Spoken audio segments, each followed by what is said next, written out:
রাকসুতে প্রথম বর্ষের শিক্ষার্থীদের ভোটার করার দাবিতে রাকসুর কোষাধ্যক্ষের কার্যালয় ঘেরাও করেছে ছাত্রদল। সকাল 9:30 থেকে ছাত্রদলের নেতাকর্মীরা রাকসুর কোষাধ্যক্ষের কার্যালয়ে অবস্থান নেওয়া শুরু করেন।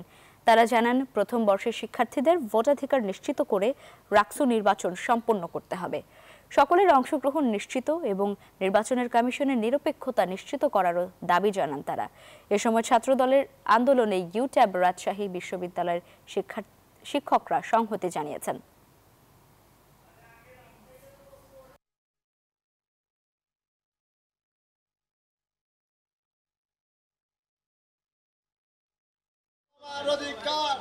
যে রাজশাহী বিশ্ববিদ্যালয়ে গণঅভ্যুত্থানের পরে গণতন্ত্রের উপরে প্রথম আঘাত এই আমাদের প্রথম বর্ষের প্রায় 4000 শিক্ষার্থীদের ভাইদের ভোটাধিকার হরণ করে বিশ্ববিদ্যালয় প্রশাসন প্রথম গণতন্ত্রের উপরে আঘাত টানলেন। 24-25 শিক্ষাবর্ষের যারা আমাদের ভাইরা রাকসু ফি দিল, তারা ভোটার কেন হতে পারতেছে না, প্রশাসনের অবশ্যই জবাবদিহিতার আওতায় আনতে হবে।